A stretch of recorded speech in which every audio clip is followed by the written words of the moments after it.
내 이름은 박지혁. 54이다. 경기도 이천 사양길에 접어든 도자기 골목 구석에서 작은 공방을 운영한다. 수연 공방. 5년 전 암으로 세상을 떠난 아내의 이름이다. 공방은 아내의 가족이 물려준 유산이었고 나는 아내의 숨결이 밴 이 공간을 지키는 것을 내 마지막 소명이라 여겼다. 하지만 소명만으로는 밥을 먹을 수 없었다. 감에 불을 지피는 날보다 먼지를 닦는 날이 더 많아졌다. 흙을 반죽하는 내 손은 투박했지만 시대는 매끄럽고 저렴한 공산품을 원했다. 내 그릇들은 진열장 안에서 묵묵히 세월을 견디고 있었다. 그것들은 마치 나 자신을 보는 것 같았다. 시대에 뒤처지고 아무도 원하지 않으며 그저 먼지만 쌓여가는 존재. 공방 뒤편에 붙은 낡은 한옥이 내 집이다. 아내가 살아있을 땐 두 식구 지내기에도 좁다 투덜댔던 곳인데 이제는 축구장처럼 휑하다. 밤이 되면 집안의 모든 정막이 내 귀로 몰려드는 것 같다.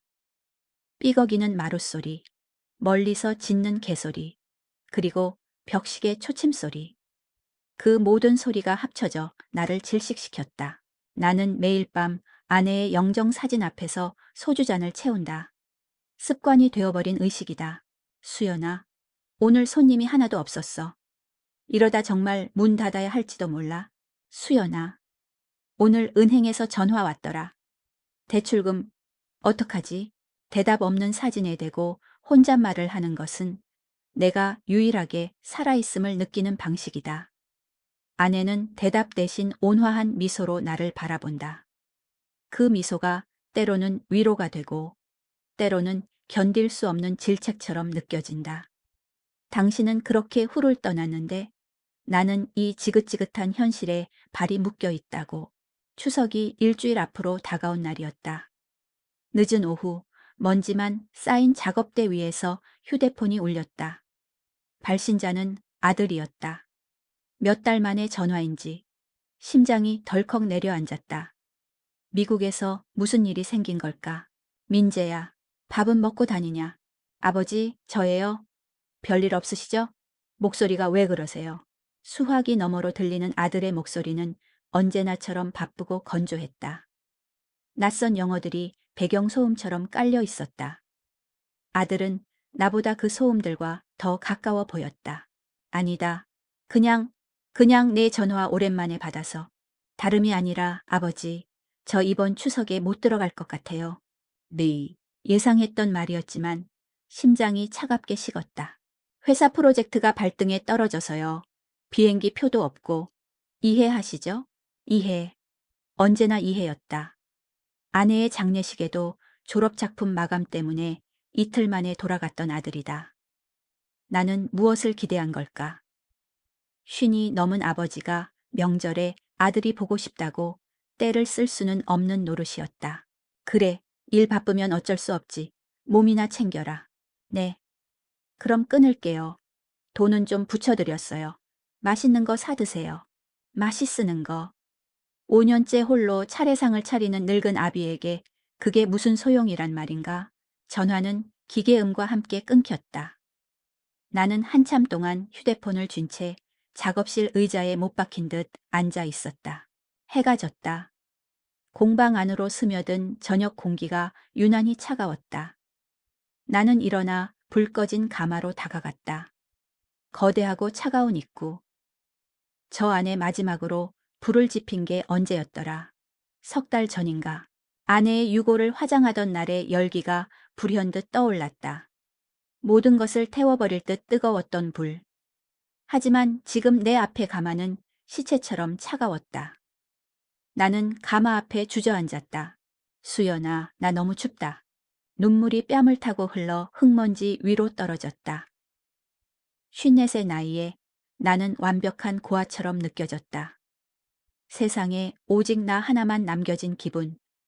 아들도 아내도 이 공방을 찾아주던 손님들도 모두 나를 떠났다. 바로 그때였다. 기익. 낡은 공방 문이 열리는 소리가 났다. 나는 화들짝 놀라 눈물을 훔쳤다. 이 시간에 찾아올 사람은 없었다. 채권자들조차 해가 지면 돌아갔다. 누구 계세요? 어둠 속에 한 여자가 서 있었다. 비에 흠뻑 젖은 채 커다란 배낭을 맨 모습이 꼭 길 잃은 산짐승 같았다. 나는 천천히 일어섰다. 누구시오? 여자가 한 걸음 다가왔다. 26, 아니 27, 8쯤 되었을까. 화장기 없는 얼굴은 창백했고 낡은 티셔츠와 청바지는 빗물에 절어 몸에 착 달라붙어 있었다. 시골 억양이 살짝 묻어나는 목소리로 그녀가 물었다. 저기 여기 일꾼 구한다고 해서요. 나는 공방 입구에 붙여놓은 낡아서 너덜너덜해진 사람 구함 종이 조각을 떠올렸다. 반년도 더 전에 붙여둔 것이었다. 월급 줄 돈도 없어서 누가 물어보면 이미 구했다고 둘러대곤 했다. 지금은 안 구하는데 내 목소리는 차갑게 나갔다. 지금 내 코가 석자였다. 누구를 받아들일 형편이 아니었다. 여자는 대답 없이 고개를 푹 숙였다. 어깨가 잘게 떨리는 것이 보였다. 비 때문인지 울고 있는 것인지 분간이 가지 않았다. 배낭을 맨 어깨가 유난히 작아 보였다. 그 모습이 5년 전 병실에서 마지막 숨을 몰아쉬던 아내의 앙상한 어깨와 겹쳐 보였다. 젠장, 일단 들어와요. 비가 많이 오네. 나는 자포자기하는 심정으로 문을 활짝 열었다. 어차피 오늘 밤도 혼자였다. 저 불쌍한 여자애 하나쯤 하룻밤 재워 보낸다고 해서 내 인생이 더 나락으로 떨어질 것도 없었다. 여자는 머뭇거리다 조심스럽게 공방 안으로 들어섰다. 젖은 신발에서 떨어진 빗물이 흙바닥을 적셨다. 이름이 뭡니까? 김미영입니다. 김미영. 한국에서 가장 흔한 이름. 갈대눈 있고 아니요. 오늘 서울역에서 내렸는데 지갑을 소매치기 당했어요. 고향은 강원도 산골이라 돌아갈 차비도. 일자리라도 구해야 하는데 뻔한 레퍼토리였다. 하지만 그 뻔한 이야기가 하필이면 아들놈의 차가운 목소리를 들은 오늘 밤 내 가슴을 후벼 팠다. 일단 애 씻어요. 저 안쪽에 작은 화장실 딸린 방이 있어. 원래 인부 쓰려고 만든 방인데 지금은 창고로 쓰고 있지만 나는 수건 몇 장과 서랍에 처박혀 있던 아내의 낡은 티셔츠 하나를 꺼내 주었다.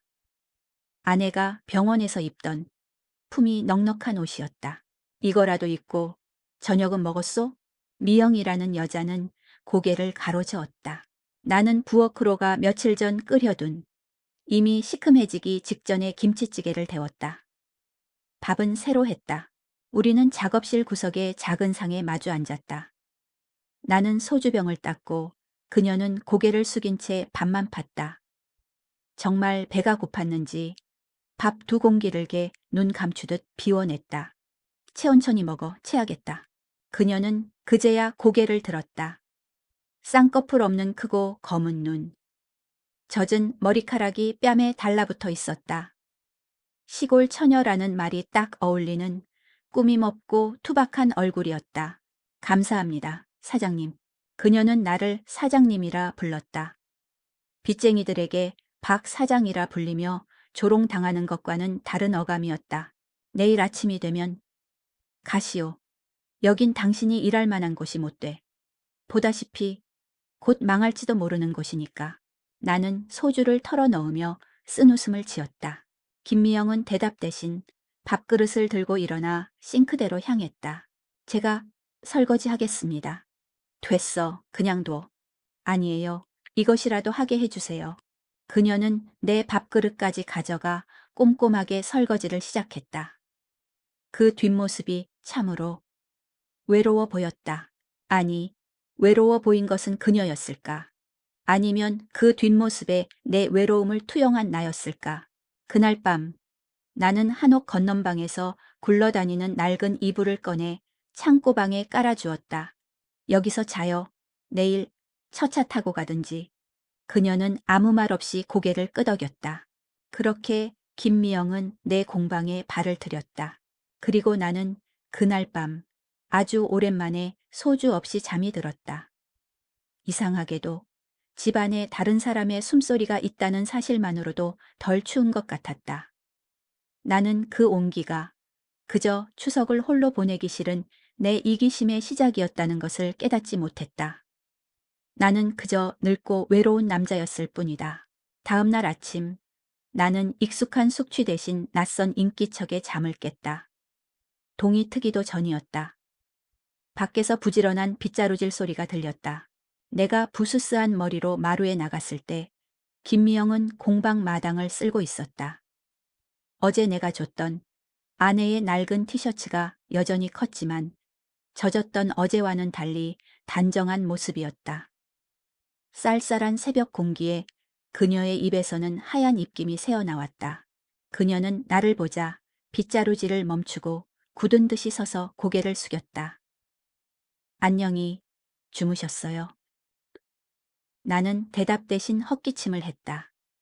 어젯밤의 동정심은 밤사이 희미해지고 낯선 사람을 집에 들였다는 현실적인 불편함이 밀려왔다. 아침 먹고 가시오. 첫 차 시간 아직 남았을 테니. 나는 쌀을 씻으며 무뚝뚝하게 말했다. 당장이라도 그녀를 내보내고 이 불편한 상황을 끝내고 싶었다.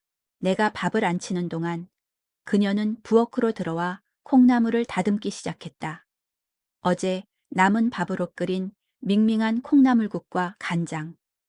그게 아침 식사의 전부였다. 우리는 어제처럼 말없이 밥을 먹었다. 밥그릇과 수저가 부딪히는 소리만이 어색하게 울렸다.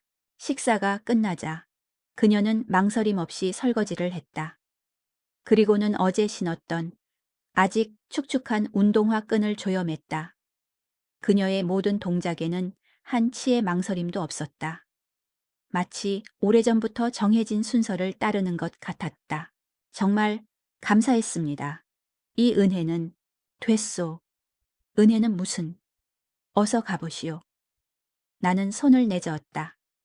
다시 혼자가 되는 것이 편했다. 그녀는 다시 한번 깊이 고개를 숙이고는 공방 문을 향해 걸어갔다. 그런데 문고리를 잡으려던 그녀가 갑자기 멈춰섰다. 그리고는 뒤를 돌아봤다. 그녀의 시선은 내가 아니라 구석에 쌓인 먼지 투성이의 초벌구이 그릇들을 향해 있었다. 저기 사장님. 왜? 저 그릇들 버리시는 거예요? 아니, 유약 발라야 하는데 귀찮아서. 거짓말이었다. 사실 귀찮은 게 아니었다. 유약값이 아까웠고 구워봤자 사갈 사람도 없다는 절망감 때문이었다. 저 그릇들은 내 실패의 증거물이었다. 제가 가기 전에 저것들만 좀 닦아놓고 가도 될까요? 그냥 신세진 게 너무 죄송해서요. 나는 어깨를 으쓱했다. 마음대로 하시오. 어차피 버릴 것들이었다. 나는 작업대 의자에 앉아 담배를 태웠다. 그녀가 그릇 몇 개 닦는 신용이나 하다가 곧 떠날 줄 알았다.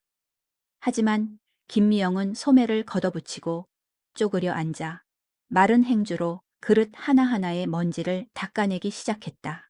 그 손길이 무척이나 꼼꼼하고 빨랐다. 먼지를 닦고 흠이 있는지 살피고 크기별로 분류해 한쪽에 가지런히 쌓아두었다. 사각. 공방 안에는 그녀가 그릇을 닦는 소리만 울렸다. 그 소리는 이상하게도 내 신경을 거스르지 않았다.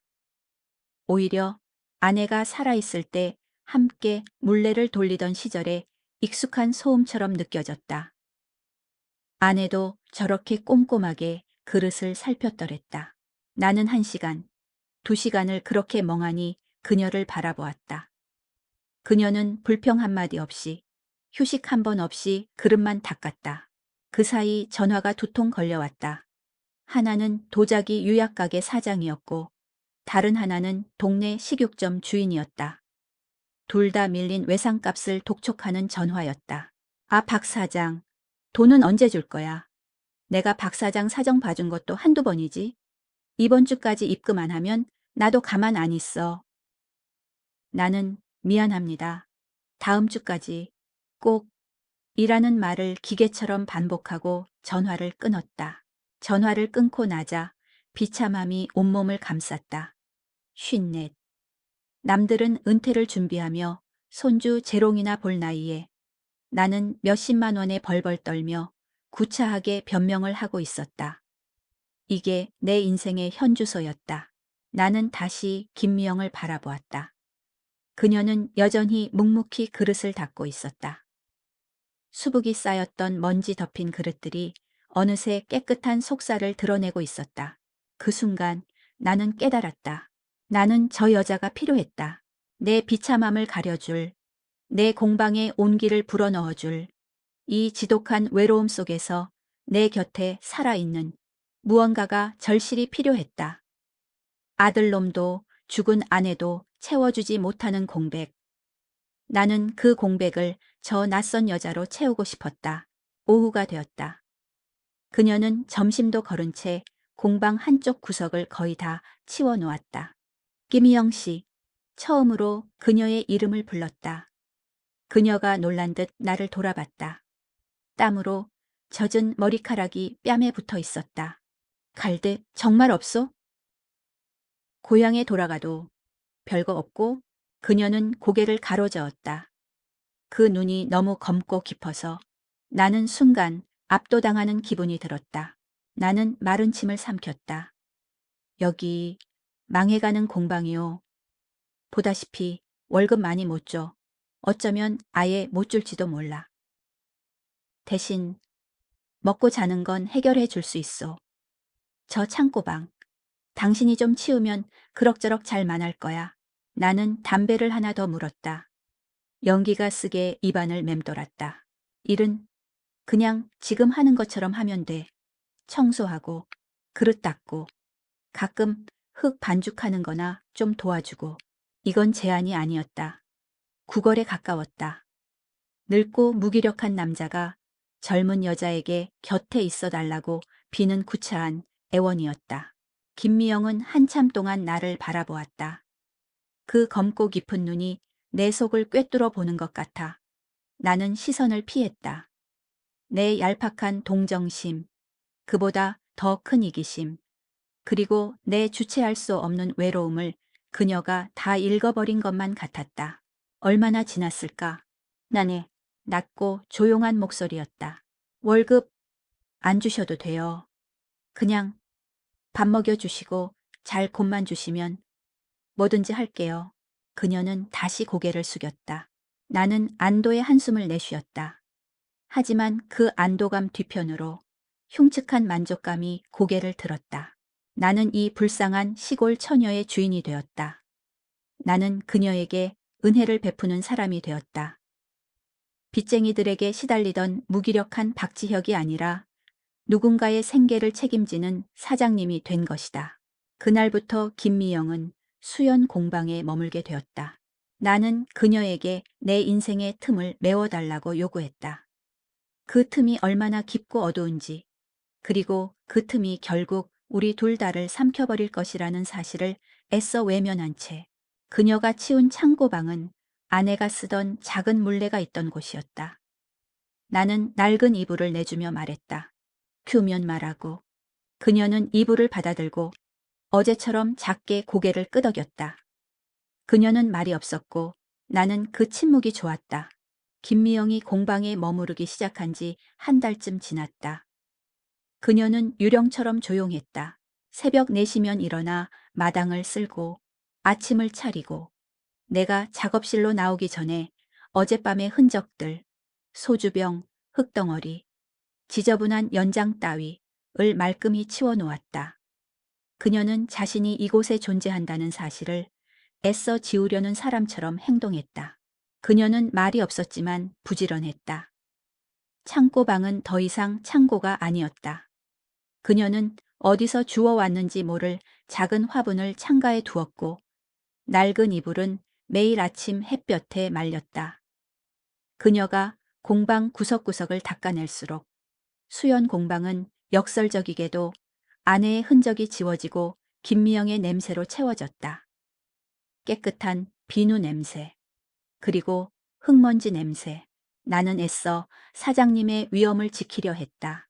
미영 씨, 흙 반죽은 그렇게 하는 게 아니야. 몸무게를 실어서 중심에서부터 밀어 올려야지. 나는 물레 앞에 앉아 흙을 다루는 법을 가르쳤다. 그녀는 스펀지가 물을 빨아들이듯 빠르게 배웠다. 그녀의 작고 야무진 손이 흙을 매만질 때 나는 그 손에서 눈을 뗄 수가 없었다. 손에 힘이 좋네. 흙 만져본 적 있어?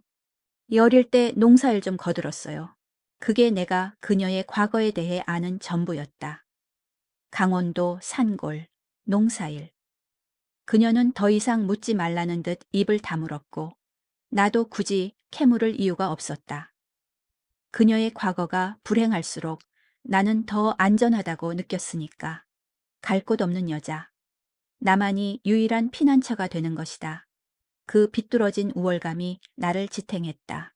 나는 그녀에게 가장 단순한 찻잔 만드는 법을 가르쳤다. 그것은 가르침이 아니라 그녀를 내 공방에, 내 삶에 묶어두는 또 하나의 핑계였다.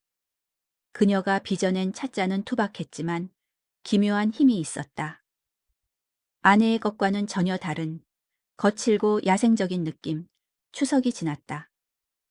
아들에게서는 잘 보냈냐는 짧은 문자 하나가 전부였다. 그날 밤 나는 유난히 술이 고팠다. 미영이 차려준 저녁상을 물리고 작업실에서 홀로 소주병을 비웠다. 한 병, 두 병. 술이 들어가자 죽은 아내가 사무치게 그리웠다. 억울함과 외로움이 뒤엉켜 속에서 불이 났다.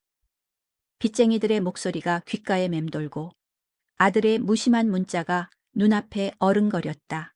수연아, 보고 싶다. 수연아, 나 혼자 어떡하라고. 나는 아내의 이름을 부르짖으며 일어섰다. 비틀거리는 발걸음으로 선반을 짚었다. 와장창. 선반 위에 위태롭게 쌓여있던 초벌구이, 접시 더미가 바닥으로 쏟아졌다. 그건 그나마 동네 식당에서 가끔 주문해주던 내 유일한 수입원이었다. 산산조각, 난 접시 파편. 내 인생처럼 박살 나버린 희망 조각들. 나는 그 위에 주저앉았다. 흐흐, 다 끝났어. 다. 아무것도 없어. 눈물이 쏟아졌다. 쉰냄 먹은 사내가 깨진 그릇 조각 앞에서 어린애처럼 목 놓아 울었다. 체면도 위엄도 없었다. 완벽한 나락이었다. 그때였다. 창고방 문이 열리고 김미영이 달려나왔다. 그녀는 아내의 낡은 티셔츠 차림이었다.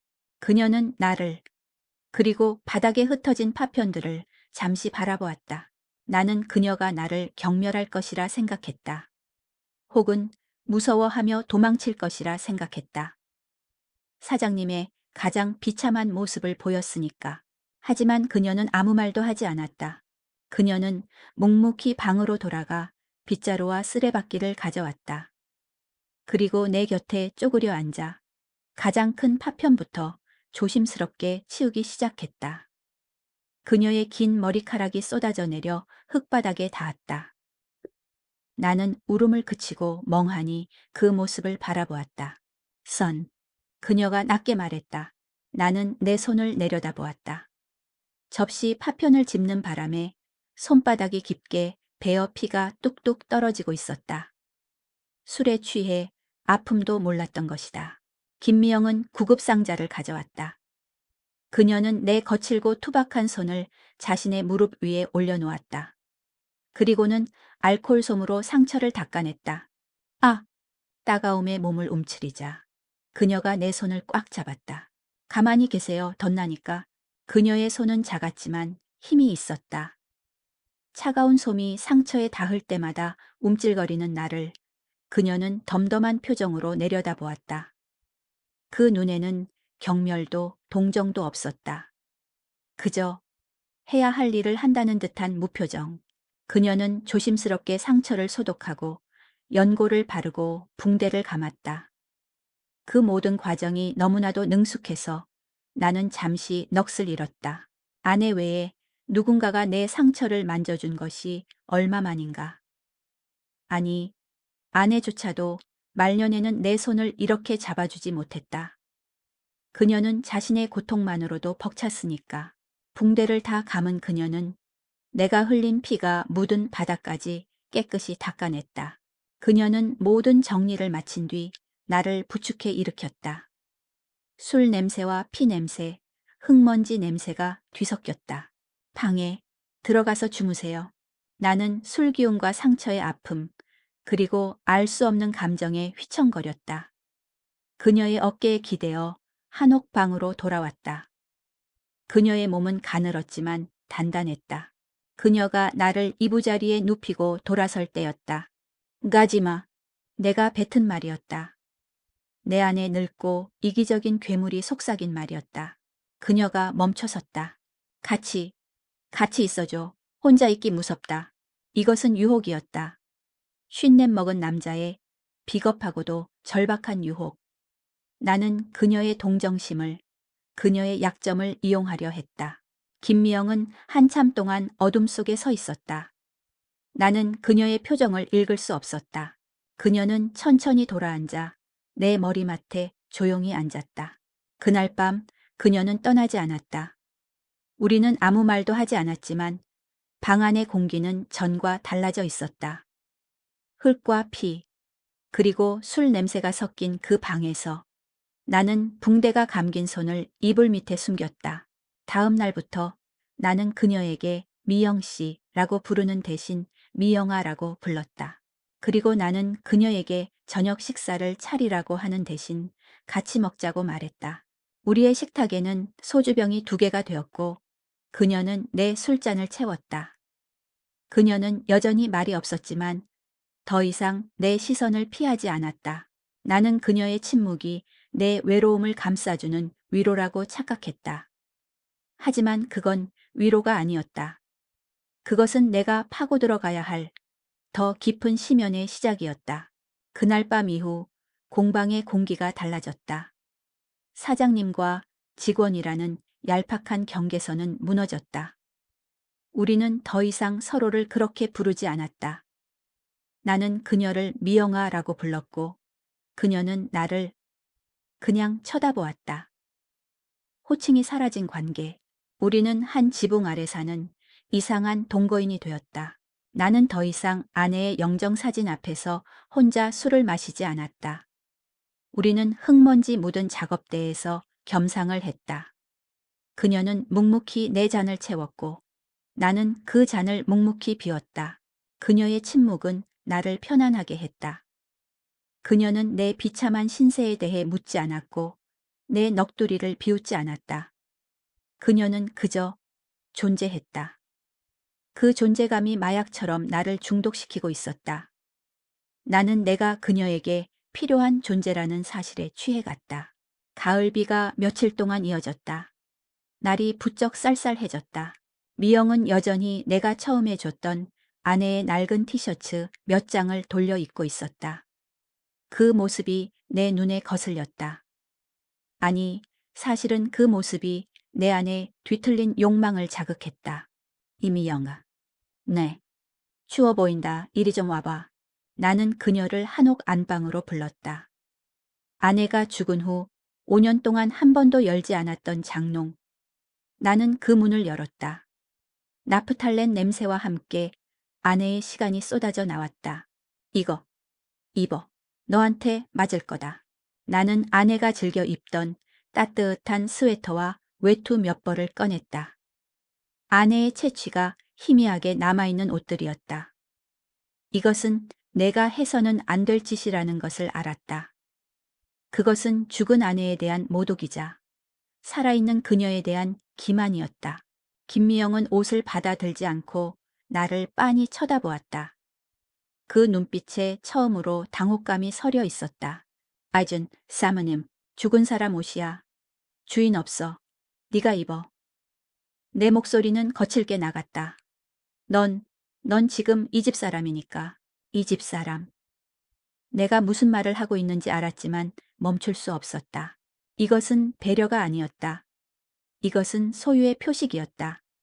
나는 그녀에게 아내의 껍데기를 입히려 했다. 내 외로움을 채우기 위해 그녀를 김미영이 아닌 죽은 수연의 대용품으로 만들려 했다. 그녀의 정체성을 지우고 나의 소유물로 만들고 싶었다. 그녀는 잠시 망설이다가 그 옷들을 받아들었다. 그 순종적인 태어가 나를 더욱 대담하게 만들었다. 그녀는 결국 그 옷을 받았다. 다음 날, 그녀는 아내의 베이지색 스웨터를 입고 있었다. 조금 컸지만 낯설지 않았다. 마치 처음부터 그녀의 옷이었던 것처럼 그 모습을 본 순간 내 안의 마지막 이성이 끊어졌다. 그날 밤 나는 평소보다 더 많이 마셨다. 그녀도 말없이 잔을 비웠다. 작업실은 차가웠지만 술 기운에 몸은 달아올랐다. 나는 붕대가 감긴 내 손을 내려다보았다. 그리고 흙 반죽을 하던 그녀의 작고 단단한 손을 바라보았다. 미영가. 나는 작업대 너머로 손을 뻗어 그녀의 손을 잡았다. 그녀의 손은 차가웠다. 그녀는 손을 빼려 하지 않았다. 그저 나를 바라볼 뿐. 그 무표정한 눈이 나를 집어삼키는 것 같았다. 나는 자리에서 일어나 그녀에게 다가갔다. 그녀의 어깨를 잡았다. 아내의 스웨터에서 아내의 냄새가 아니라 김미영의 비누 냄새가 났다. 뱅이, 갑쥐. 나는 그녀를 이끌었다. 그녀가 머무는 차가운 창고 방이 아니라 아내와 내가 함께 쓰던 아직 아내의 온기가 남아있는 듯한 한옥 안방으로 그녀는 순순히 따라왔다. 저항하지 않았다. 그것이 나를 더 미치게 만들었다. 그녀의 그 수동적인 태연은 거절보다 더 강한 유혹이었다. 그 밤 우리는 선을 넘었다. 그것은 사랑이 아니었다. 열정은 더더욱 아니었다. 50 먹은 남자의 절박한 욕구와 28 여자의 알 수 없는 체념이 뒤엉킨 추악하고 서글픈 행위였다. 나는 어둠 속에서 그녀의 어깨를 붙잡고 내가 아직 남자라는 것을, 아직 살아있다는 것을 확인하려 애썼다. 그녀는 인형처럼 아무런 반응도 소리도 내지 않았다. 그저 내 무게를 받아내고 있을 뿐이었다. 다음 날 아침 나는 내 옆에서 잠든 그녀를 보며 5년 만에 처음으로 충만함을 느꼈다. 그것은 죄책감이 아니었다. 나는 스스로를 합리화했다. 우리는 서로가 필요했어. 저 아이도 나만큼 외로웠던 거야. 이건 상호 위안이야. 하지만 내면 깊은 곳에서는 알고 있었다. 이것은 합의가 아니었다. 강요였다. 나는 그녀의 갈 곳 없는 처지를 이용했다. 밥과 잠자리, 그리고 늙은 남자의 온정이라는 이름으로 그녀를 묶어두었다. 나는 그녀의 은인이라는 지위를 이용해 그녀의 몸과 마음을 탐했다. 그녀에게 아내의 옷을 입히고 아내의 방을 내어주고 아내 대신 내 옆자리를 채우게 했다. 이것이 내가 저지른 에피쿠어의 강제 결혼, 즉 강압적인 속박의 본질이었다. 그녀는 아침 일찍 일어나 어제와 똑같이 밥을 차렸다. 아무 일도 없었다는 듯이 그녀의 그 수동적인 태도, 모든 것을 받아들이는 듯한 그 침묵이 나를 안심시켰다. 나는 내가 이 관계의 주인이라고, 내가 모든 것을 통제하고 있다고 완벽하게 착각했다. 나는 매일 밤 그녀를 안았고 낮에는 그녀에게 흙을 가르쳤다. 나는 그녀에게 아내의 옷을 더 많이 꺼내 주었다. 나는 그녀를 박지혁의 여자로, 수연 공방의 안주인으로 만들어가고 있었다. 그녀가 그 모든 것을 견뎌내고 있다는 사실을, 아니, 어쩌면 나를 관찰하고 있다는 사실을 그때의 나는 알지 못했다. 나는 내 욕망에 눈이 멀어 그녀의 침묵 뒤에 숨겨진 거대한 비밀을 보지 못했다. 계절이 바뀌고 겨울이 문턱까지 다가왔다. 김미영이 내 공방에 머무른 지 3달이 넘어가고 있었다. 공방에 낯선 여자가, 그것도 젊은 여자가 함께 살림을 차린 것을 동네 사람들이 모를 리 없었다. 아침마다 장을 보러 가는 미영의 뒷모습을 보며 이웃들은 수군거리기 시작했다. 아내의 옷을 입고 다니는 그녀의 모습은 노골적인 호기심의 대상이 되었다. 박 사장, 저 여자는 누구요? 댁의 아들 말고는 식구 없지 않았나? 동네 식육점 주인이 내가 외상값을 갚으러 갔을 때 넌지시 물었다. 그의 눈에는 노골적인 호기심과 경멸이 섞여 있었다. 늙은 호라비가 젊은 여자를 들였다는 식의 그런 더러운 눈빛이었다. 나는 얼굴을 붉히며 준비해둔 거짓말을 꺼냈다.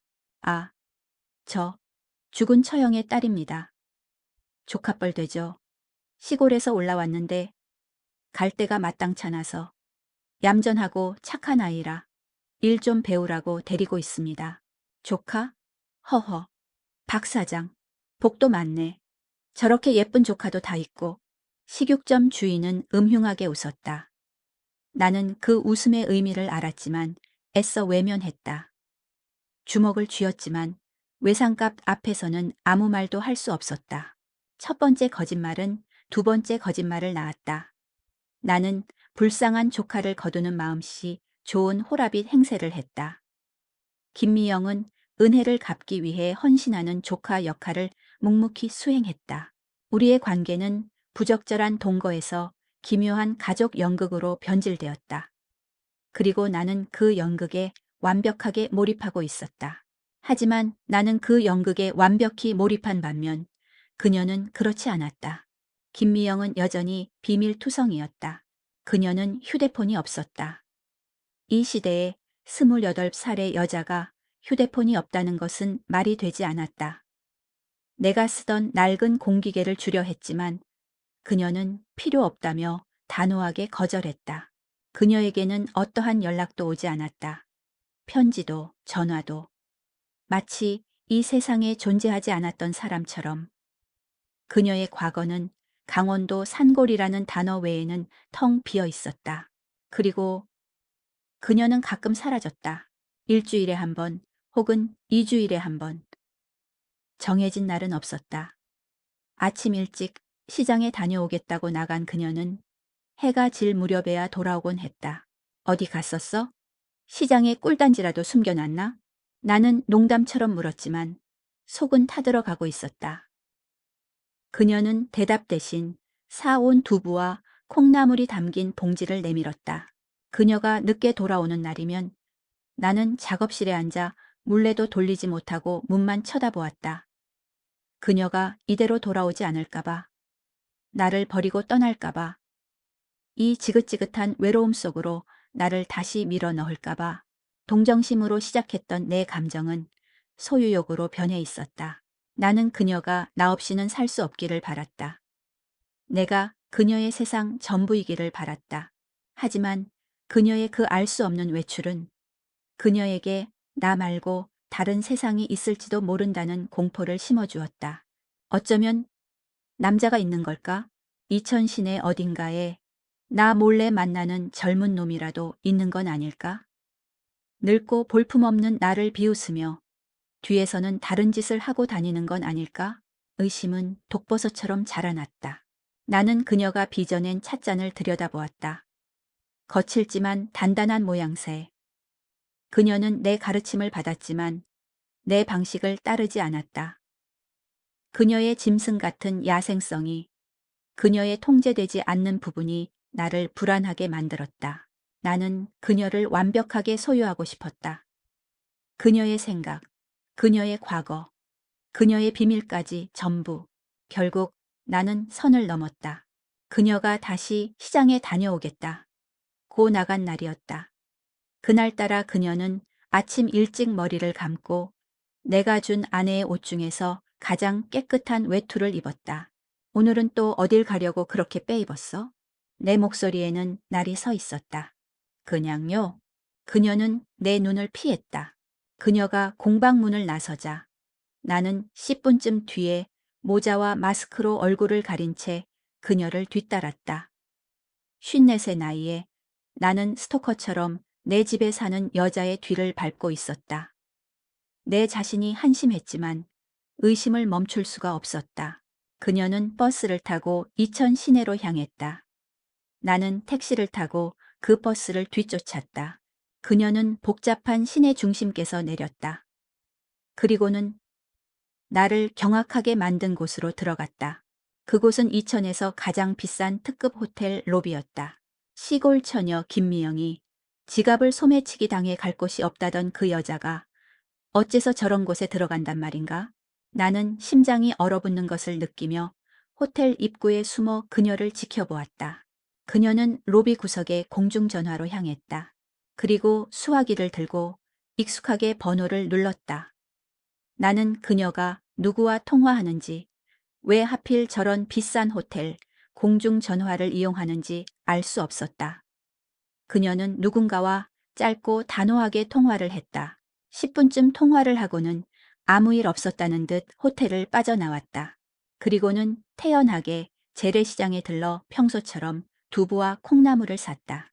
나는 망견자실한 채 공방으로 돌아왔다. 그날 저녁, 그녀는 내가 좋아하는 김치찌개를 끓였다. 무슨 일 있었어? 얼굴이 안 좋네. 그녀가 처음으로 내 안색을 살피며 물었다. 나는 그녀를 쳐다봤다. 아내의 스웨터를 입고 태연하게 내게 두부를 떠주는 저 여자. 네요. 오늘 어디 갔었어? 시장 갔었다고 했잖아요. 시내 호텔에는 왜 갔어? 내 말에 그녀의 숟가락이 멈칫했다. 그녀는 천천히 고개를 들었다. 그 눈에는 당황한 기색이 없었다. 오히려 차갑게 식어 있었다. 따라왔어요? 나 믿지 못해요? 믿제 해줘야 믿을 거 아니야. 호텔 공중전화로 누구한테 전화한 거야. 나는 소리를 질렀다. 내 불안감이 분노가 되어 터져 나왔다. 그녀는 나를 잠시 바라보더니 숟가락을 내려놓았다. 말할 수 없어요. 뭐? 말할 수 없는 일이 있어요. 하지만 당신을 배신하는 일은 아니에요. 그녀는 사장님이 아니라 당신이라고 했다. 그 호칭이 나를 더 비참하게 만들었다. 그걸 내가 어떻게 믿어? 믿어주세요. 싫어. 당장 말해. 그녀는 자리에서 일어났다. 말 못해요. 그날 밤 나는 안방 문을 잠갔다. 그녀는 자신의 창고방으로 돌아갔다. 우리의 기묘한 동거에 첫 번째 균열이 생겼다. 그리고 나는 그 균열을 메우기 위해, 그녀의 비밀을 캐내기 위해 더 깊은 수렁으로 빠져들기 시작했다. 나는 그녀를 의심한 것이 아니라 그녀를 잃을까봐 두려웠던 것이다. 그날 밤의 싸움 이후 공방에는 얼음장 같은 정적이 흘렀다. 우리는 한 지붕 아래 있었지만 서로를 보지 않았다. 그녀는 안방으로 건너오지 않았고 나도 그녀를 부르지 않았다. 그녀는 다시 김미영이라는 껍데기 속으로 숨어버렸다. 묵묵히 청소를 하고 밥을 차리고 흙을 반죽했다. 하지만 모든 것이 달라져 있었다. 그녀의 침묵은 더 이상 내게 안식이 아니었다. 그것은 비밀이었다. 그녀가 흙을 반죽하는 손길, 마당을 쓰는 뒷모습, 그 모든 것이 나를 향한 기만처럼 느껴졌다. 나는 미칠 것 같았다. 말할 수 없는 일. 그 한마디가 내 머릿속을 헤집어 놓았다. 그녀는 나를 속이고 있었다. 저 순진한 시골 처녀의 얼굴 뒤에 나를 비웃는 무언가가 숨어 있었다. 나는 은인이 아니라 그저 이용당하는 늙은이에 불과했던 걸까. 나는 그녀의 창고방을 뒤져야겠다고 결심했다. 그녀의 비밀을, 그녀의 정체를 내 손으로 확인해야 했다. 그것은 내 마지막 남은 자존심을 지키기 위한 발악이었다. 나는 그녀가 다시 시장에 다녀오겠다며 집을 비운 틈을 탔다. 그녀가 나간 지 1시간도 채 되지 않아서였다. 그녀가 떠나자마자 나는 그녀의 창고 방으로 달려갔다. 5년 전 아내의 물레가 있던 이제는 그녀의 방이 된 곳. 심장이 미친 듯이 뛰었다. 나는 지금 내 집에 사는 여자의 방을, 연인의 방을 도둑처럼 뒤지고 있었다. 방 안은 그녀처럼 단정했다. 낡은 이불은 각을 맞춰 개켜 있었고 작은 화분은 창가를 향해 있었다. 내가 준 아내의 옷까지 몇 벌이 벽에 걸려 있었다. 나는 그녀의 유일한 짐인 낡은 배낭을 열었다. 안에는 달아빠진 속옷 몇 벌과 세면도구, 그리고 아무것도 없었다. 그녀의 과거를 증명할 만한 것은 단 하나도 없었다. 신분증도, 가족사진도, 편지 한 장도.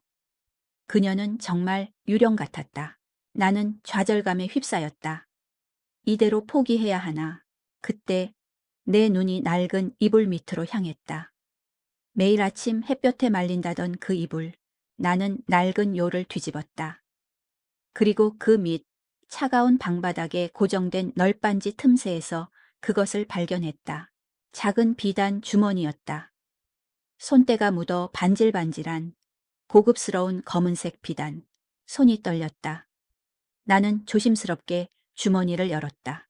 안에서 나온 것은 머리핀이었다. 그것은 내가 평생 본 것 중에 가장 정교하고 아름다운 물건이었다. 백금으로 세공된 듯한 나비 모양. 나비의 날개에는 눈이 멀어버릴 것 같은 작은 다이아몬드들이 촘촘히 박혀 있었다.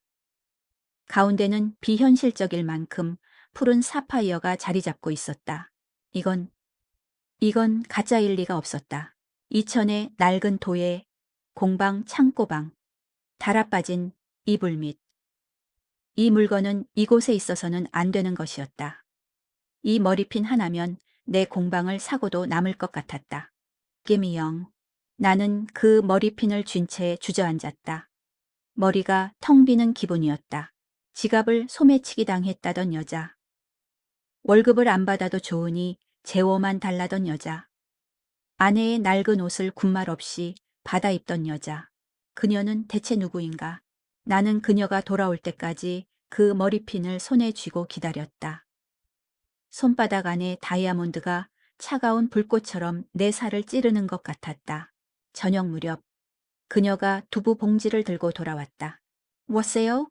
내 목소리는 형편없이 갈라져 나왔다. 그녀는 내 분위기가 심상치 않음을 깨달았다. 그녀의 시선이 내 손에 들린 비단 주머니로 향했다. 나는 작업대 위로 그 비단 주머니와 머리핀을 던졌다. 쨍그랑 금속성의 소리가 공방 안에 날카롭게 울렸다. 김미영의 얼굴이 그 순간 처음으로 완벽하게 굳어졌다. 피가 빠져나간 듯 새하얗게 질렸다. 이게 뭐야? 내가 물었다. 이게 뭐냐고 물었어. 그녀는 대답 대신 떨리는 손으로 머리핀을 집으려 했다. 내가 그 손을 거칠게 쳐냈다. 내 방 뒤졌어요? 그녀의 목소리가 얼음장처럼 차가워졌다. 대답해. 이게 뭐냐고. 훔친 거야? 아니면 너 사실은 정체가 뭐야? 나는 그녀를 몰아세웠다. 내 안의 불안과 의심, 배신감이 한꺼번에 터져 나왔다. 그 순간 내가 알던 김미영은 사라졌다. 그녀는 더 이상 어수룩하고 순종적인 시골 처녀가 아니었다. 그녀는 천천히 고개를 들었다. 그 눈에는 더 이상 당혹감이나 두려움이 없었다. 그곳에는 오직 경멸과 분노, 그리고 내 대한 완벽한 무관심이 담겨 있었다. 돌려줘요. 뭐? 내 물건이에요. 돌려달라고요. 그녀는 나를 당신이나 사장님이라고 부르지도 않았다. 이게 내 물건이라고? 이런 비싼 걸 네가 어떻게... 가짜예요? 거짓말. 이게 어떻게 가짜야? 이 다이아몬드가. 가짜라고요. 어머니 유품이에요. 그래서 갖고 있었던 것뿐이라고요. 그녀는 처음으로 내게 소리를 질렀다.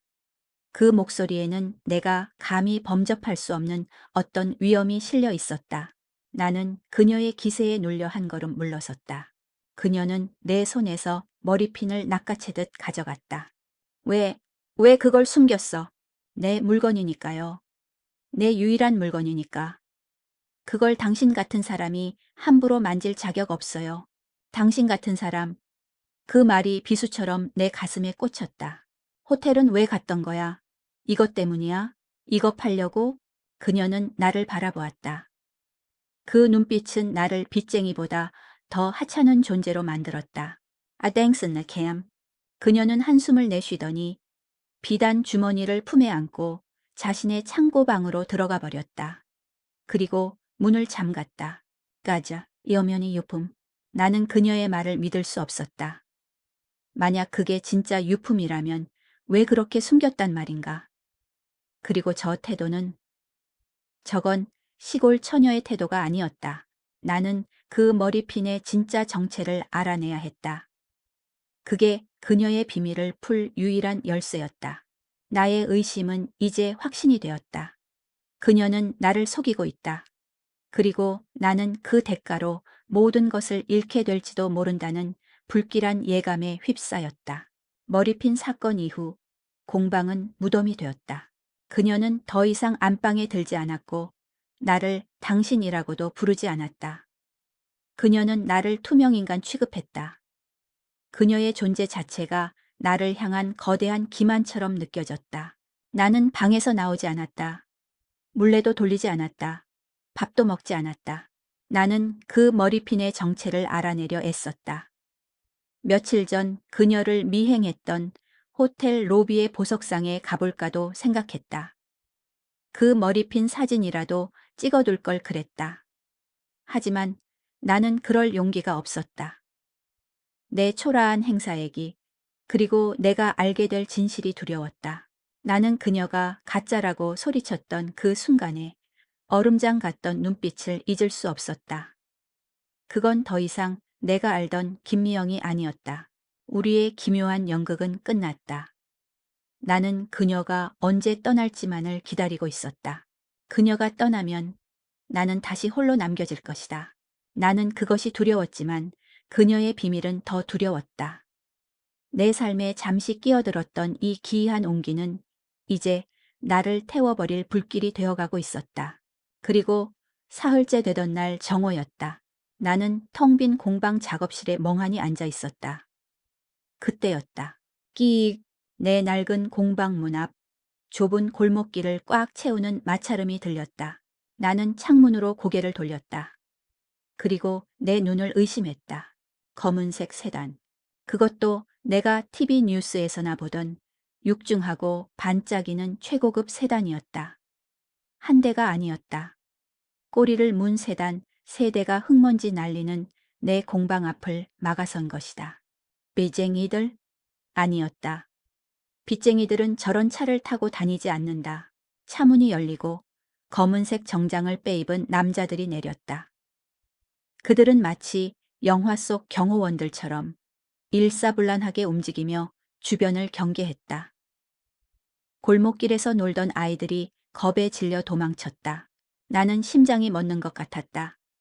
저들이 왜 이곳에? 가장 앞선 차의 뒷문이 열렸다. 중년의 한치의 흐트러짐도 없는 정장 차림의 남자가 내렸다. 그는 서류 가방을 들고 있었다. 변호사나 비서실장쯤 되어 보였다. 그가 공방문을 노크했다. 나는 마비된 다리를 이끌고 문을 열었다. 남자는 나를 위아래로 훑어보았다. 며칠 감지 않은 머리, 술과 흙먼지에 절은 내 행사액. 그의 눈에 스친 것은 경멸. 그 이상도 이하도 아니었다. 박지혁 씨 되십니까? 그렇소만. 누구? 김인철 변호사라고 합니다. 그는 내게 명함을 내밀지 않았다. 실례지만 이곳에 강설인 부회장님 계십니까? 뭐요? 나는 내 귀를 의심했다. 깽, 누구라고? 강설인 부회장님, 유진그룹의. 유진그룹. 내가 아는 그 유진그룹인가? 대한민국을 쥐락펴락한다는 그 재벌? 부회장? 나는 실성한 사람처럼 웃음이 터져 나왔다. 사람 잘못 찾아왔소. 여긴 그런 사람 없소. 여긴 망해가는 도의 공방이고 나 박지혁이랑 김미영이라는 여자의 둘뿐이요. 김미영, 말씀이십니까? 김 변호사의 미간이 좁혀졌다. 바로 그때였다. 카자오셨군요. 창고방 문이 열리고 그녀가 걸어 나왔다. 나는 숨을 쉴 수 없었다. 그녀는 김미영이 아니었다. 물론 모습은 김미영이었다. 내가 준 아내의 낡은 스웨터, 낡은 청바지 차림. 하지만 그녀의 표정, 그녀의 눈빛, 그녀의 자세는 완전히 다른 사람이었다. 그녀는 더 이상 억양이 섞인 어눌한 말투를 쓰지 않았다. 그녀는 춥고 건조하며 모든 것을 꿰뚫어 보는 듯한 목소리로 말했다. 그녀는 나를 쳐다보지도 않았다. 그녀는 김 변호사라는 남자를 향해 걸어갔다. 김 변호사와 경호원들은 그녀를 보자마자 약속이라도 한 듯 일제히 굽도록 허리를 숙였다. 부회장님, 모시러 왔습니다. 부회장님. 그들이 내 조카이자 정부였던 김미영에게 부회장님이라고 불렀다. 그녀는 고개를 끄덕였다. 할아버지는요? 어젯밤에 운명하셨습니다. 그녀는 잠시 눈을 감았다. 그 모습에는 슬픔보다는 무언가를 결심한 듯한 비장함이 서려 있었다. 알겠습니다. 준비하죠. 그녀는 나를 돌아보았다. 이것이 내가 받은 솥낭, 엄청난 충격의 시작이었다. 그녀는 나를 바라보았다. 5년 전 빚쟁이보다 더 하찮은 존재를 바라보던 그 눈빛. 아니, 그것과는 비교도 안 되는 길바닥에 벌레를 보는 듯한 눈빛이었다. 나는 그 자리에 얼어붙었다. 시골 처녀 김미영. 내 은혜를 입었던 여자. 내가 소유했다고 믿었던 여자. 그녀는 유진그룹의 부회장 강설인이었다. 내가 준 아내의 낡은 스웨터를 입은 재벌 부회장. 이것은 희극인가 비극인가. 나는 그 자리에 못 박힌 채 그들을 바라보았다. 뇌가 작동을 멈춘 것 같았다. 갱서린, 부회장님, 유진그룹. 이 단어들이 내 낡은 공방 안을 맴돌았다. 이 흙먼지 냄새나는 공간과는 아무런 상관도 없는 단어들이었다. 준비하죠? 그녀, 아니, 강설인 부회장이라는 여자가 그렇게 말한 뒤 자신의 창고방으로 들어갔다. 나는 김민철 변호사라는 남자와 단둘이 남겨졌다. 남자는 나를 그리고 내 공방 내부를 천천히 뜯어보았다. 먼지 쌓인 도자기들, 깨진 파편들, 그리고 나, 박지혁 씨. 그가 입을 열었다. 상황이 많이 놀라신 것 같습니다. 놀란 것? 나는 지금 내 존재 자체가 부정당하는 기분이었다. 짧게 설명드리겠습니다. 남자는 내 반응 따위는 상관없다는 듯 기계적으로 말했다. 부회장님께서는 집안 사정으로 잠시 이곳에 머무르셨습니다. 정략 결혼 문제로 선대 회장님과 갈등이 있으셨죠. 일종의 가출이었습니다. 까꿀.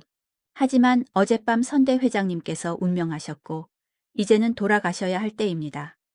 유진그룹을 이끄셔야 하니까요. 남자는 서류 가방을 열었다.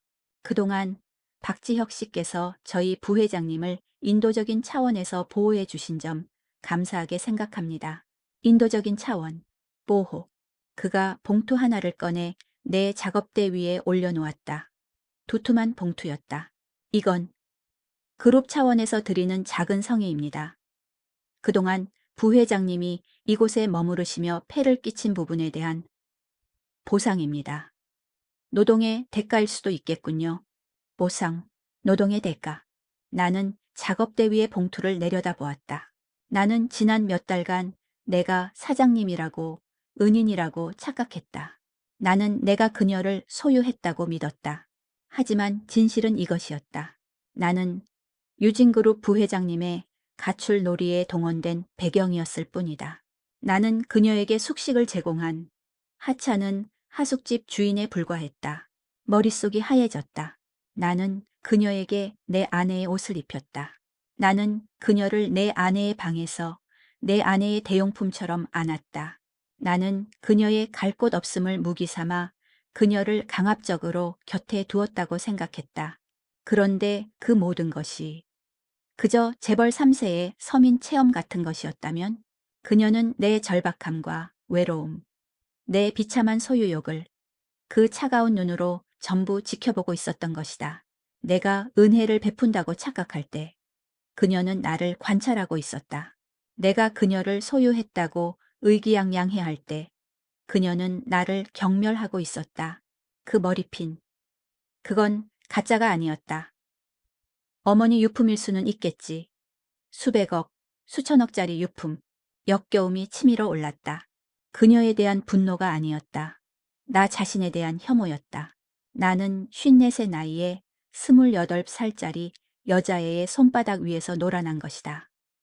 내 외로움을 무기 삼아 그녀를 묶어두려 했던 내가 사실은 그녀의 동정심 아래 묶여 있었던 것이다. 당신 같은 사람, 그래, 나 같은 사람. 늙고 무기력하고 외로움에 눈이 멀어 젊은 여자를 탐한 추악한 늙은이. 이게 다 얼마요? 내가 물었다. 부족하지 않을 겁니다. 웬만한 빚은 다 갚으실 수 있을 겁니다. 변호사가 대답했다. 그는 내가 돈을 보고 기뻐할 줄 알았던 모양이다. 그때 창고방 문이 열렸다. 그녀가 걸어 나왔다. 그녀는 낡은 배낭 하나만 맨 채였다. 내가 준 아내의 옷은 모두 방 안에 벗어두고 그녀가 처음 이곳에 왔을 때 입었던 낡은 티셔츠와 청바지 차림으로 그녀는 나에게 모든 것을 돌려주고 떠나는 것이다. 깨끗하게 부회장님 가시죠. 그녀는 고개를 끄덕였다. 그녀는 나를 쳐다보지도 않고 문을 향해 걸어갔다. 나는 작업대 위에 돈 봉투를 집어들었다. 그리고 그녀의 등 뒤에 김 변호사의 얼굴을 향해 그것을 던졌다. 집어치워! 돈다발이 봉투에서 터져 나와 흙먼지 날리는 공방 바닥으로 비처럼 흩뿌려졌다.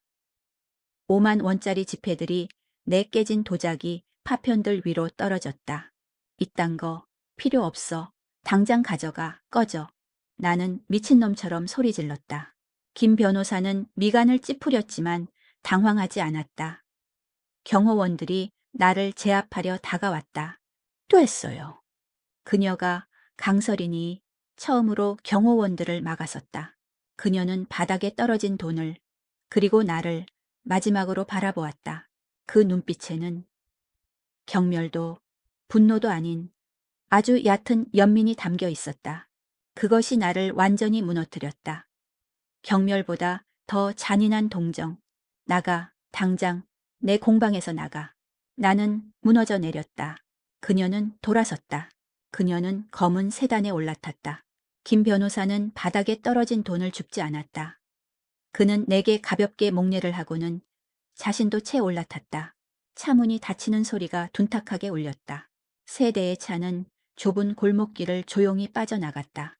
나는 흙바닥에 흩뿌려진 5만 원짜리 지폐들, 그리고 그녀가 벗어두고 간 아내의 옷가지들 한가운데에 주저앉았다. 모든 것이 사라졌다. 그녀가 오기 전보다 더 지독한 적막이 나를 덮쳤다. 나는 구원받은 것이 아니었다. 나는 철저하게 조롱당한 것이었다.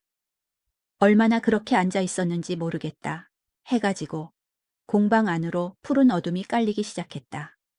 나는 흙먼지가 묻은 바닥에 흩어진 5만 원짜리 지폐들을 멍하니 바라보았다. 그 돈들은 나를 비웃는 것 같았다. 내 가난, 내 외로움, 내 추악한 욕망, 그 모든 것을 꿰뚫어 보고 있었다. 나는 기어다니기 시작했다.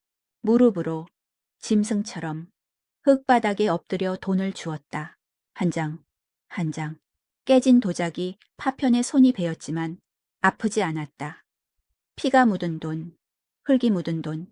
나는 그 돈을 주워 모아 낡은 작업대 위에 쌓아 올렸다. 김민철 변호사가 말했던가. 웬만한 빚은 다 갚으실 수 있을 겁니다. 이 돈이면 지긋지긋한 빚을 갚고도 남을 터였다. 식육점 주인, 유약가게 사장에게 더 이상 머리를 조아리지 않아도 될 터였다. 하지만 나는 그 돈을 만질 수가 없었다. 그것은 돈이 아니었다. 그것은 내 자존심의 시체였다. 내 지난 몇 달간의 광대놀이에 대한 화대였다. 나는 비틀거리며 그녀의 방, 창고 방으로 향했다. 문은 닫혀 있었다. 어젯밤 내가 잠갔던 그 문이 아니라 그녀가 떠나며 닫은 문. 나는 문을 열었다. 방 안은 텅 비어 있었다. 그녀의 낡은 배낭이 있던 자리, 그녀가 매일 아침 개던 이불, 아무것도 없었다. 아니, 모든 것이 사라진 것은 아니었다. 벽 한가운데 그녀가 벗어두고 간 옷가지들이 걸려 있었다. 내가 줬던 내 아내의 옷들, 베이지색 스웨터, 낡은 외투. 그녀는 그 옷들만은 가져가지 않았다. 그것은 그녀가 내게 보내는 마지막 메시지였다. 당신의 이 더러운 연극에 나는 아무것도 가져가지 않겠다. 그녀는 김미영으로서 가졌던 모든 것을 버리고 강설인으로 돌아간 것이다. 나는 그 스웨터로 다가갔다. 아내의 희미한 채취는 사라지고 그녀의 비누 냄새가 묻어 있었다. 나는 그 스웨터를 끌어안고 울부짖었다. 수연아, 수연아, 미안해.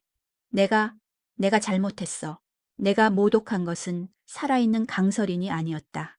내가 모독한 것은 내 외로움을 핑계로 더럽힌 죽은 내 아내의 기억이었다. 나는 김미영이라는 허상을 만들어냈다. 갈 곳 없는 불쌍한 시골 처녀. 나에게 의지하고 나를 필요로 하는 여자. 하지만 김미영은 처음부터 존재하지 않았다. 존재했던 것은 오직 강설인 뿐이었다. 나를 관찰하고 나를 견뎌내고 나를 동정했던 여자. 그녀는 내게 은혜를 입은 것이 아니었다. 그녀는 내게 자선을 베푼 것이었다. 그녀는 자신의 기준으로 나를 보호하고 있었던 것이다. 내가 그녀를 안방으로 끌어들인 그 밤에도 그녀는 저항하지 않았다. 그것은 순종이 아니었다. 하찮은 존재의 발악을 견뎌준 것이었다. 그때 밖에서 수궁거리는 소리가 들렸다. 박 사장, 박 사장, 무슨 일이야? 식육점 주인이었다. 동네 사람들이 공방문을 기웃거리고 있었다. 그들은 아까의 그 검은 세단 행렬을 모두 본 것이다. 그 차들은 다 뭐고, 아까 그 여자애는 조카라며. 당신 조카가 저런 차를 타? 세상에, 박 사장, 자네, 혹시 그 여자애한테 사기라도 당한 거야? 아니면 자네가 무슨 짓을, 조카, 내가 만들어낸 거짓말이 부메랑이 되어 돌아왔다. 꺼져! 나는 소리 질렀다. 다들 꺼지라고. 나는 공방문을 닫고 빗장을 걸었다. 나는 완벽하게 고립되었다. 나는 작업대 위에 쌓인 돈다발을 바라보았다. 나는 이 돈을 받고 이 모욕을 삼키고 하숙집 주인으로 남을 것인가? 아니면 나는 천천히 가마로 다가갔다. 몇 달 만에 처음으로 나는 가마의 문을 열었다. 시체처럼 차갑던 공간. 나는 돈다발을 집어들었다. 그리고 그 돈을, 내 빚을, 내 수치를, 내 구차한 욕망을 가마의 어두운 아가리 속으로 집어던졌다. 나는 그녀가 벗어두고 간 아내의 옷가지들을 가져왔다. 돈다발 위에 그 옷들을 덮었다. 나는 석유통을 가져왔다. 돈 위에, 그리고 그녀가 벗어두고 간 아내의 옷가지들 위에 석유를 뿌렸다. 나는 성냥을 켰다. 불길이 5년 만에 내 가마 안에서 타올랐다. 5만 원짜리 지폐들이, 아내의 스웨터가, 김미영의 흔적이, 그리고 박지혁의 자존심이 검은 재가 되어 타들어갔다. 나는 그 불길을 바라보며 텅 빈 웃음을 터뜨렸다. 그녀는 옳았다. 김미영은 존재하지 않았다. 이제 박지혁도 존재하지 않았다. 다음 날 아침 가마는 차갑게 식어 있었다. 나는 재로 변한 돈과 옷을 바라보았다. 내 수치심, 내 아내의 기억, 내 얄팍한 자존심. 모든 것이 한 줌의 재가 되었다. 모든 것이 타버렸지만 빚은 사라지지 않았다. 동네 사람들은 나를 미친놈 취급했다. 빚에 몰려 공방에 불을 지른 사람, 혹은 젊은 조카라고 속였던 여자를 꿰어내려다 실패한 파렴치한. 어느 쪽이든 나는 이천 땅에서 더 이상 버틸 수 없었다. 식육점 주인과 유약가게 사장이 공방으로 쳐들어왔다. 그들은 내가 돈을 태워버렸다는 것을 알자 내 멱살을 잡았다. 나는 저항하지 않았다. 결국 수연 공방은 헐값에 경매로 넘어갔다. 아내의 숨결이 밴 곳, 내 인생의 전부였던 곳. 나는 빚을 청산하고 남은 푼돈을 쥐고 내가 태어난 이 도시를 떠났다. 아들놈에게는 아무 말도 하지 않았다. 1년이 지났다. 나는 지금 서울 변두리, 햇볕이 들지 않는 반지하 원룸에 산다. 나는 더 이상 흙을 만지지 않는다. 내 손은 이제 아파트 경비실의 인터폰을 누르거나 재활용 쓰레기를 분류하는 데 쓰인다. 물레를 돌리던 손은 이제 입주민들의 택배 상자를 나른다. 흙먼지 대신 먼지 쌓인 복도를 매일 쓸어낸다. 아들놈에게는 연락하지 않았다. 공방을 팔았다는 말도, 경비원으로 일한다는 말도 하지 않았다. 아들에게 나는 여전히 이천에서 도자기를 굽는 고집센 늙은이일 것이다. 그렇게라도 믿게 내버려 두는 것이 내 마지막 남은 자존심이다. 가끔 경비실의 작은 텔레비전에서 그녀를 본다. 유징그룹 최연소 부회장 강서린. 그녀는 내가 알던 김미영의 흔적은 조금도 없는 차갑고 아름다운 얼굴로 경제 포럼에 참석해 연설을 한다. 그녀가 입은 옷은 더 이상 내 아내의 낡은 스웨터가 아니다. 수백, 수천만 원을 호가하는 정장이다. 그녀의 목에는 내가 불태웠던 그 머리핀보다 더 화려한 보석이 빛나고 있었다. 나는 그녀를 본다. 이상하게도 더 이상 분노가 치밀지 않는다. 증오도 미련도 없다. 그녀는 그냥 다른 세상 사람이다. 처음부터 그랬다. 나는 잠시 그녀의 가출 놀이에 필요한 무대 장치로 사용되었을 뿐이다. 그녀는 내게서 시골의 인심과 서민의 삶을 구경했고 나는 그녀에게서 필요한 존재가 되는 쾌감을 맛보았다. 우리는 서로를 철저히 이용했다. 나는 퇴근 후 차가운 반지하방에 홀로 앉아 소주를 마신다. 수연 공방의 식탁이 아니라 배달 음식을 시켜 먹고 남은 플라스틱 상 위에서다. 나는 아내의 영정사진을 가져오지 못했다. 그 불길 속에서 함께 태워버렸는지도 모른다. 나는 이제 혼잣말을 할 대상조차 없다. 나는 강서린을 원망하지 않는다. 그녀는 나를 속이지 않았다. 그녀는 처음부터 끝까지 강서린이었다. 나는 나 자신을 속였다. 나는 내 외로움이 너무나도 거대해서 그것을 채울 수만 있다면 무엇이든 할 수 있었다. 나는 은인이 되고 싶었고 사장님이 되고 싶었고 남자가 되고 싶었다. 그녀는 그 모든 역할을 잠시 연기해 주었을 뿐이다. 애석낭, 이 엄청난 정격? 그것은 그녀가 수조 원대 재벌의 부회장이라는 사실이 아니었다. 진정한 충격은 그녀가 떠난 뒤에 찾아왔다.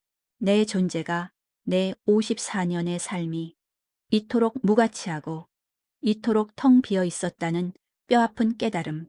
그녀라는 거울을 통해 나는 내 자신의 가장 추악하고 비참한 맨얼굴을 마주하게 된 것이다. 그것이 진짜 충격이었다. 나는 플라스틱 소주잔을 내려다 보았다. 그녀가 오기 전에 나, 그녀가 떠난 후에 나, 나는 무엇이 달라졌나? 나는 더 깊은, 더 완벽한 혼자가 되었다. 문득 그날 내가 불태웠던 가마 안의 재가 떠올랐다. 그 뜨거웠던 불길, 그 검은 재. 어쩌면 내 인생에서 가장 뜨거웠던 순간은 내 모든 것을 태워버렸던 바로 그 순간이었을지도 모른다. 지금 이 차가운 소주잔보다 그날의 재가 조금은 더 따뜻했을까? 나는 불 꺼진 방 안에서 대답 없는 질문을 던지며 마지막 남은 소주를 털어 넣었다. 내 도예 공방에 남은 것은 이제 재뿐이다. 5년 전 아내의 유골함에 담겼던 그 재화도 닮았다. 내 삶처럼 모든 것이 그렇게 타버렸다. 이 모든 비극은 그저 저녁을 혼자 먹기 싫다는 이기적인 이유 하나로 그 아이를 붙잡아두기로 결심했던 그날 시작되었다. 나는 내가 불쌍한 영혼 하나를 구원하고 있다고 믿었다. 아니, 그렇게 믿고 싶었다. 하지만 진실은 달랐다. 나는 그저 그 아이가 연출한 수조 원짜리 연극 무대 위에서 노란한 늙은 광대에 불과했다.